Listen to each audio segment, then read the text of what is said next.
PTV, Telebisyon ng Bayan.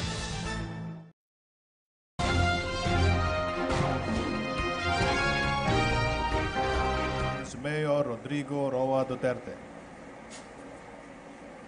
Kindly sit down. Salamat po. It's hot. Tumatalab sa sapatos. Hindi kaya matunaw yung eroplano. Secretary of Labor and Employment Silvestre Bellio III, Acting Secretary of Foreign Affairs Enrique Manalo, and the other members of the Cabinet present. Congressman Anicito Bertiz, the representative, ACTS OFW Party List.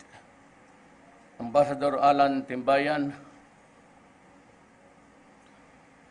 baka nandoon na. Mayor Inday Sara Duterte Carpio. Is my daughter here? I'd be most surprised if she is here. Fellow workers in government, my beloved countrymen. I'll just read my speech. We are running out of time. I live today to embark on a mission to forge deeper and more meaningful and more positive engagements with the Middle East. There is much at stake in the Philippines' relations with the Middle East. It is the global center of traditional energy resources. It is a source of investments with potential of much growth. It is an expanding market for Philippine key political products and services, and it is home to the largest group of Filipinos working overseas. With shared strategic interests and deep and abiding ties that go above and beyond the formal relationships with the states, the importance of reinforcing our country's ties with the Middle East cannot be overstated.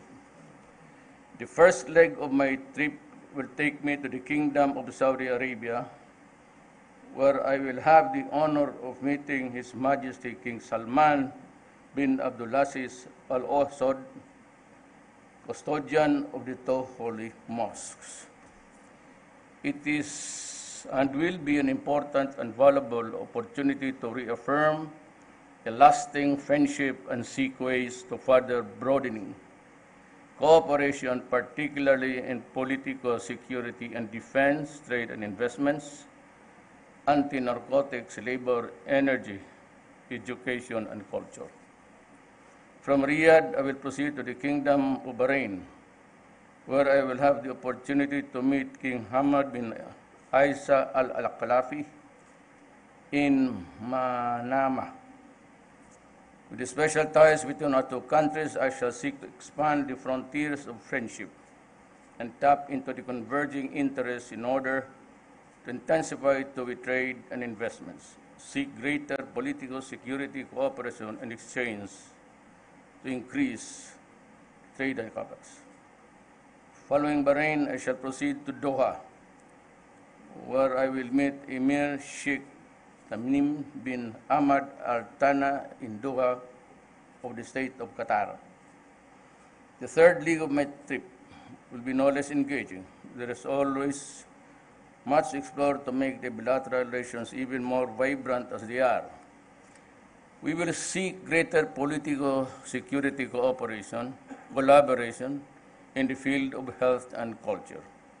It is on top of this agenda of spurring two-way trade and investments. This will be my first meeting with esteemed leaders of the states and the Gulf. I will seek to support for efforts to bring just and lasting peace in Mindanao. I also look forward to exchanging views with them on regional security issues, promoting intercultural dialogue and the Philippines' efforts at community building in ASEAN. While in the Middle East, I will meet the Filipino communities. I am excited to see them and thank them for their support for our efforts to bring reform and change in our country. As I have done in the past visits, I will report the progress immediately upon my return to the Philippines. Our people in Batangas are still reeling from the damage brought by the recent earthquake and reported incidents of collapsed walls of residential houses and buildings and landslides. We are, however, relieved that no deaths have been reported despite the reported number of aftershocks. The concerned citizens of our government have immediately responded to give relief and ease the suffering of the affected residents by conducting evacuation, clearing of landslides along roads, and dispatching ready-to-eat foods. We are thankful to the national and local agencies of ensuring that the effects of disaster are mitigated. While the assessment of damages by the provincial government still continues, I have directed the national agencies to accelerate the delivery of services and hasten the rehabilitation of the affected public infrastructures and utilities. Rest assured, our government is on top of the situation. I have personally ordered that relief operations be undertaken immediately to restore normalcy in the affected areas as soon as possible. With what has transpired, and join all Filipinos, let us always be prepared for disaster. And now, I can maybe entertain 100 questions so that we will arrive on time in Riyadh. Mr. President, we have a question from Eddie Regalado of the Philippine Star. Gusto ko inquirer, pati ABS-CBN. Mr. President, good afternoon. Sir, recently, U.S. President Donald Trump and Chinese President Xi Jinping have agreed on a 100-day plan that they're going to tackle U.S.-China trade relations, as well as enhancing the military ties between the two countries. Would it affect your foreign policy towards the two countries? And the next question, ano ko na lang sa'yo para dire-diretso. Next is, U.S. attacked Syria and Putin warned of perhaps a renewed war because of the U.S. attack against Syria. So what's your take on this? And the third question is, Ano ba ito? Hindi pala question niya. sige sir, ano na lang sa'yo? Your predicate is your question, and the question is the predicate. So what is it? Teka sir, yung sa kay Trump at kay But that would be a welcome development. Okay. As a matter of fact, I've been praying that the two would get together and talk about really what ails this planet, and talk about peace only and stop violence all over the world. Dito sa ating on the east side, there's still a raucous there, and the parties in contention are China, Vietnam,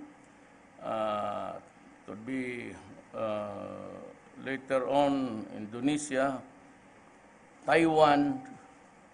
No, they are trying to position themselves strategically. And I'd like to address myself to the Chinese government and the kaibigan natin si Ambassador. I ordered the occupation of the 10 or 9 islands that are just near our shores, because there's a heightening of the geopolitical issues, and eventually maybe a violent low-intensity war over here. Kung sa Africa yon, wala akong problema. Kung sa Europe, but the problem it is in the China Sea or the West Philippine Sea. At kung mag-upakan sila dyan, tayong walang kamuang-muang, talagang matatamaan tayo kasi everybody knows that the United States will be stockpiling their weapons there. And hindi yan sabi nila hindi raw, pasalamat ako kung hindi because I do not want to get involved in a war between nations. I have extended my hand and friendship to the Chinese government. Kindly take a deep look at the situation. Everybody is grabbing every land, every islet, and every whether man-made. And nearest to us are the 10 islands. And I have it on good authority. They're going to place their shoulder to surface and shoulder to air. Pag ginawa yan, either of these, including America, mapapasubo tayo ng palapit. So, for the information of China, we will not place there any offensive weapons, not even one gun. We are just there to claim the island for us, because that is really ours. And I have ordered the armed forces to build structures there to signify to all na atin ito at lagyan ng flag and structures. We did not mean no harm to China. We are friends, as a matter of fact. And maybe when we get rich, very rich, I can sell the land to you for inyo na, when the spectacle of a war is gone, nothing is dangerous to the Philippines. But for as long as the raucous continues, and I said, I have heard, and believe me, that may maglagay dyan ng mga battery of missiles, shoulder fired to surface. Hindi ako papayag niyan. Kaya sabi ko, occupy and claim it as ours. China can relax. We are friends. We will not go to war with you. We're just trying to maintain the balance of the geopolitical situation there. Lahat kumukuha eh. Tapos, those islands are vacant. And with the developments of the fast rate of arms being placed there, baka maunahan pa ako at mapapasubo ako. But to all and sundry, yung dyan na inoccupy natin, atin na yan. That's ours. And we will hang on to it. The Binham Park, yung Binham Rise, on the other side, will be facing Tugigaraw. That's also ours. And I will be signing an executive order, maybe when I come back, renaming it the Philippine Ridge or the Philippine Rise. Ridge mas maganda because it connects one to another. It would strengthen the claim sa loob ang ating continental ridge. So yan ang ano ko. I'm claiming both the 10 or 9 at saka yung Binham Rise. I will rename it Philippine Ridge as our exclusive property. Sir, another question po. Sir, tanong lang po. Is the Duterte House or the Duterte cabinet in shambles, given that there is a perception of infighting among your closest of men? No, That there is for- no. ano lang. I'm sorry, you have been informed, like the fired. There is no infighting, there's no rock, there's no trouble there. I just don't like people who are corrupt. Yung babae, dadaldal, may nag-apply ng importation. No? Ang barita with Tara. Jason Aquino, he is a military man. Actually, he was the very first to come to Davao 3 years ago to urge me to run. Nilagay ko siya dyan. Dininay niya. Of course, there was this loose talk about the offer per Caban. It was appealed to the higher office is really the office of the president. Yes. Na? Okay. It never reached my desk. I was put on notice, but I let the cabinet decide it kung nasa cluster nila.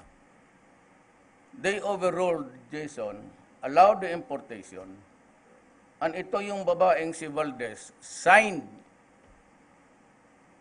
approved the importation. Alam mo, hindi yan inyo.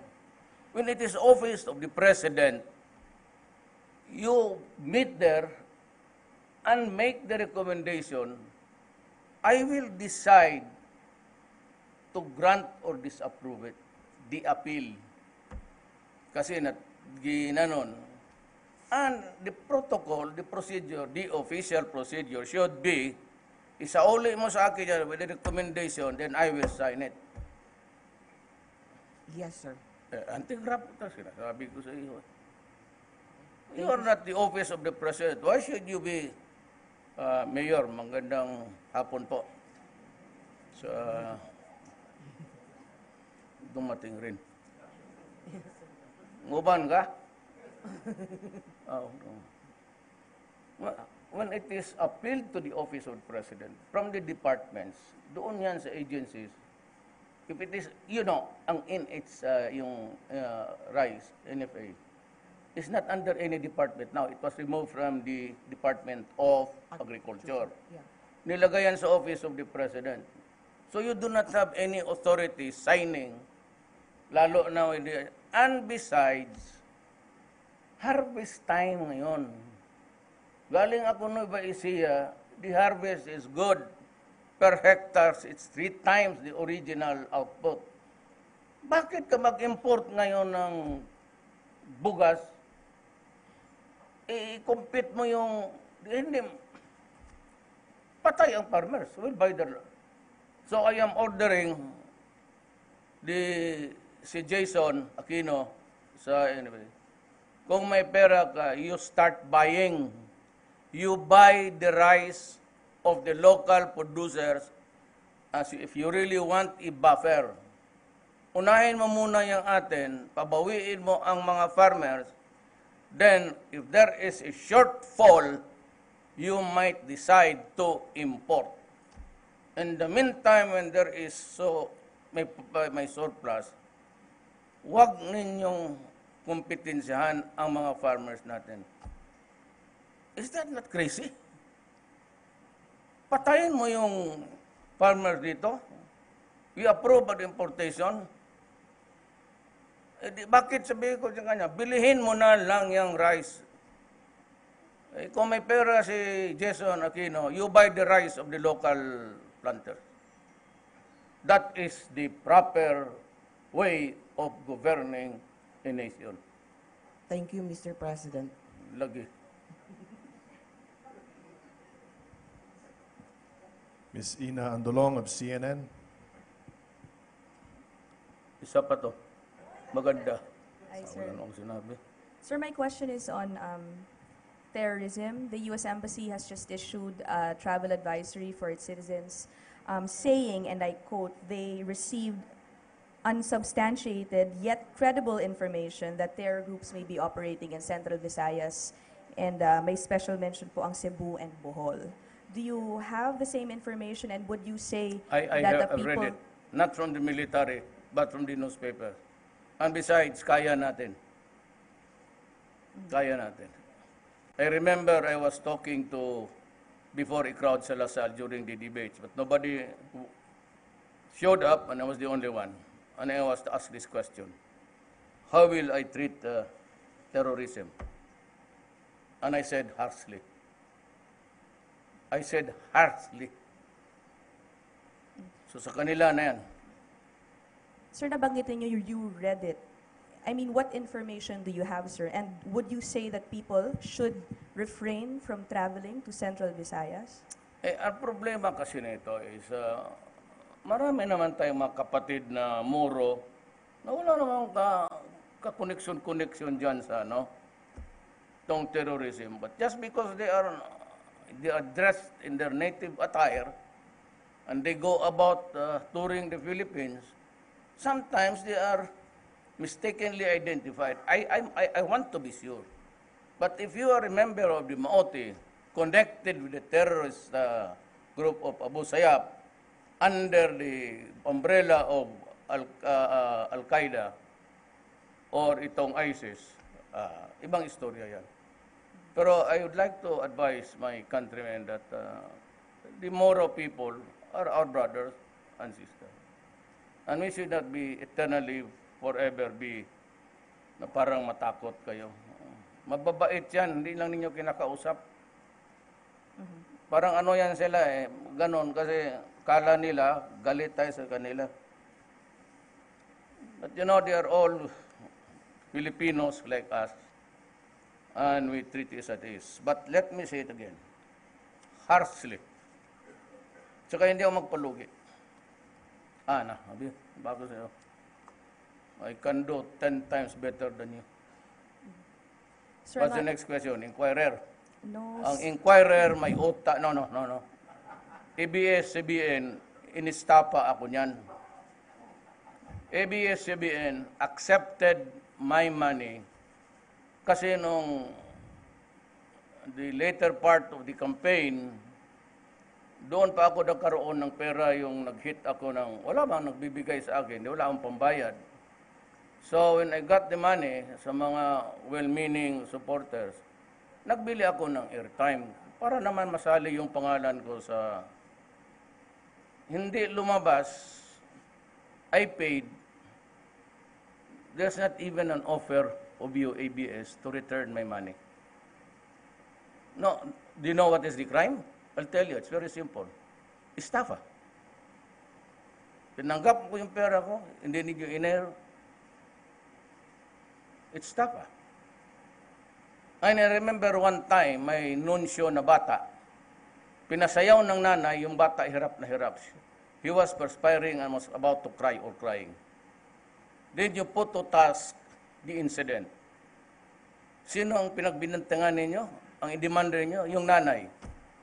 Putang inang ABS-CBN, nung palabas ng objectionable na child abuse,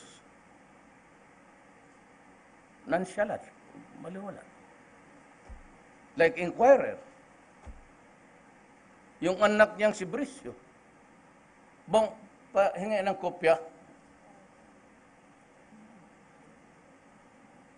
He was receiving more than the president of the salary of everybody, DAP or UP. 2 million 8. Anak ito, ang asawa to, anak ni Prieto. Ni wala akong narinig sa Inquirer na hindi maganda yung nangyari. Tapos yung taxes ninyo, nilakad ni Inares, it ended up, wala kayong binayad. Tapos sabi niya, saan ang pera ng Pilipino? Bakit to? Nagpapataya na ang mga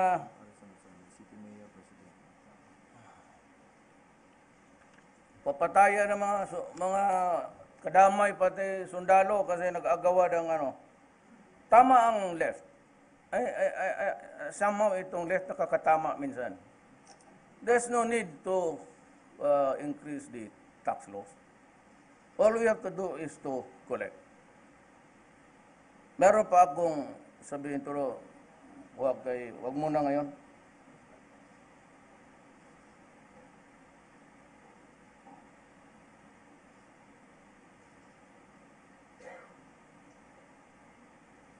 Ang salary ko as president, 130,000 lang ako.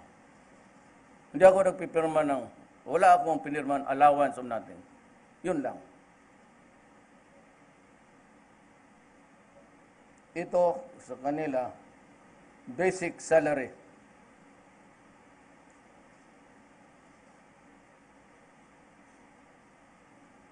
Kayo na lang magbasa, mapaiyak kayo.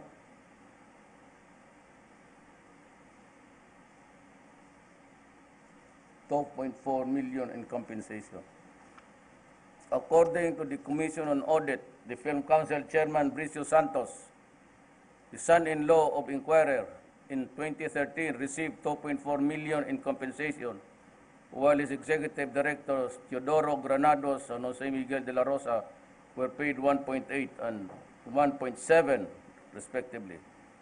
The three film officers enjoy higher salary grades than the leading educators like the President of the University of the Philippines, Alfredo Pascual, and also the President of Development Academy of the Philippines, Antonio Calao. Inyo ito, bigyan niyo sa inquirer. With all the journalistic hypocrisy, all of you.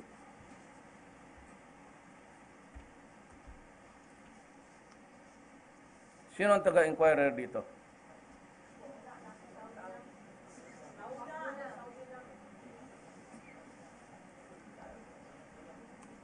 Si inquirer ka man noon. Bigay mo ito. Sino ba inquirer noon? Ikaw, anong question mo? Going back po to, I'm gonna just press on my topic earlier, sir. So contrary to what the U.S. Embassy is saying, sir, for you, you're saying that there's nothing to worry about Yes. for travelers. Okay. In relation still, last ko na to, sir, on terrorism. Why should I pala. be worried about the embassy? I should be worrying about my country, not the embassy. Sir, last week, a Syrian couple was arrested in Taguig. I don't know if you've been briefed about it. Maute? The female person arrested, former ex-husband po niya is reportedly an ISIS leader.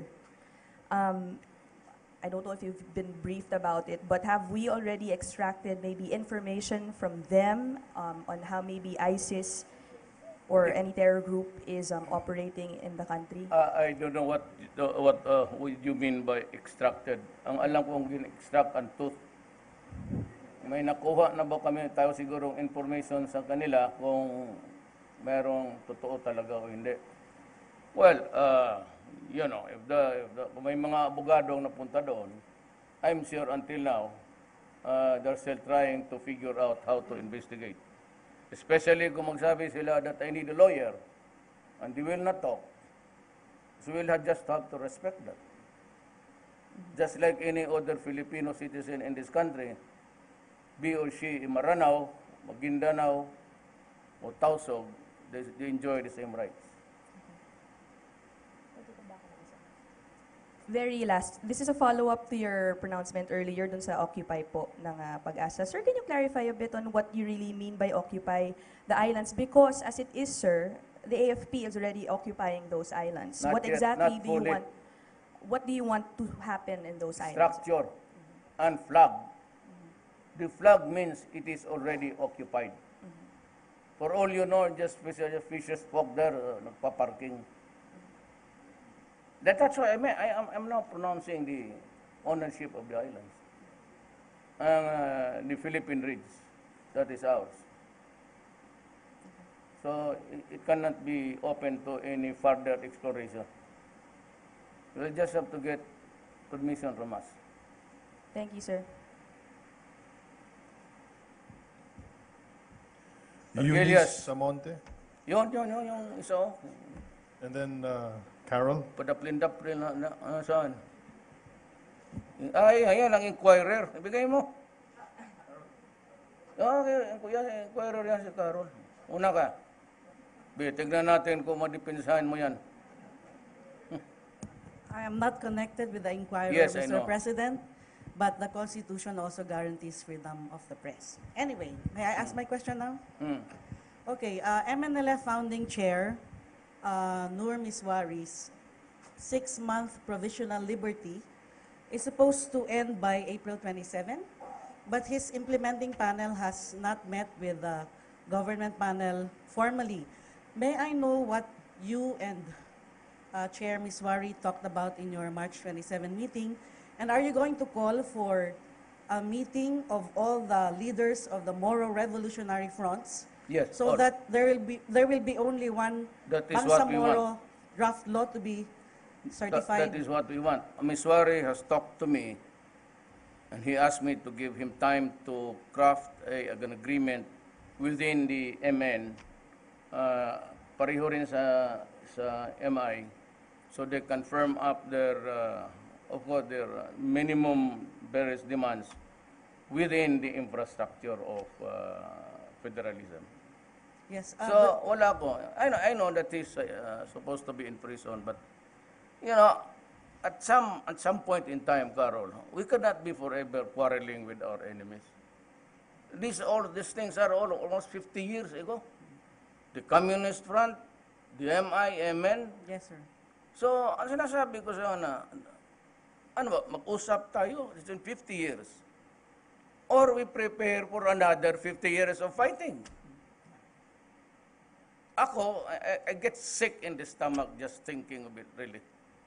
Feels me giddy. Gusto ko magipag-usap para to everybody's satisfaction.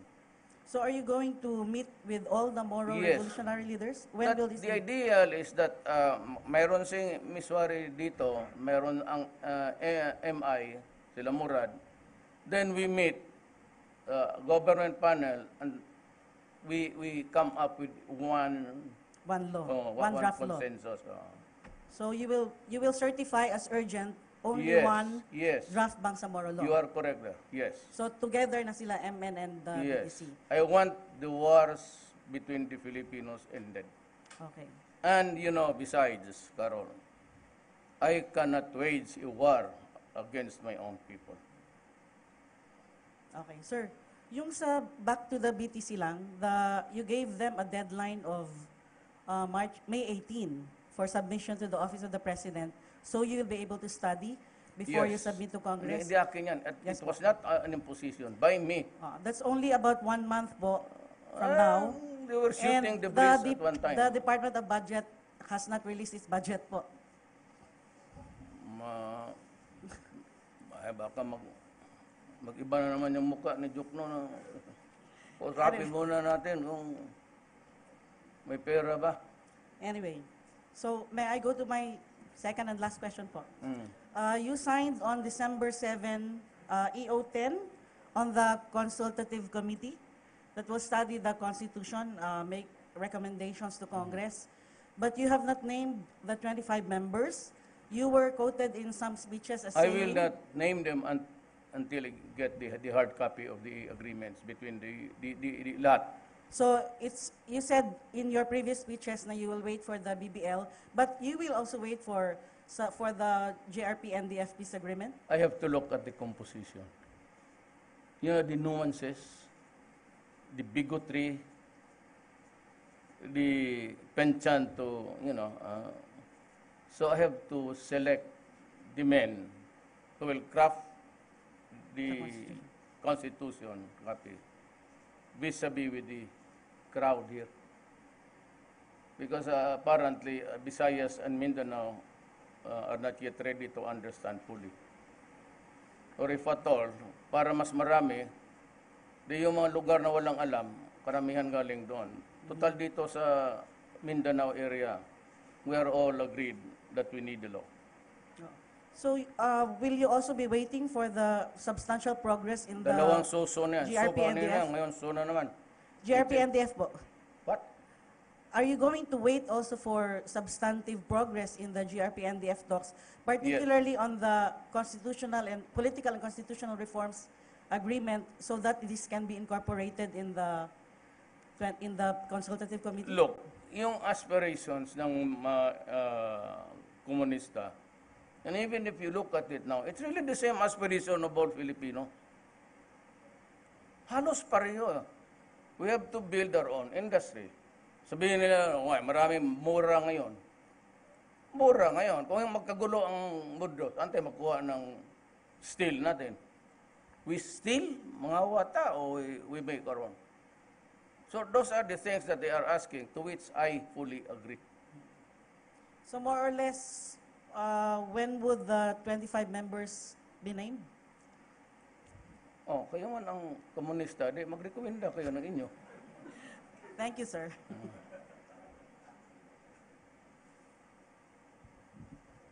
Eunice Samonte of PTV. Totoo man. Hi, sir. Good afternoon. I only have 2 questions po. Regarding your visit sa Middle East, sir, kasama po ba sa mga posibleng mapag-usapan yung mga kababayan natin na nasa death row doon? Mabibigyan po sila ng pardon or commutation of Yes, sentence? they've been given the clearance. I will fly them home. Pagdating ko dito, dala ko na yung iba. Lahat po sila, sir. Dahil sa Jeddah yan. Those are given the permission or clemency to whatever it was.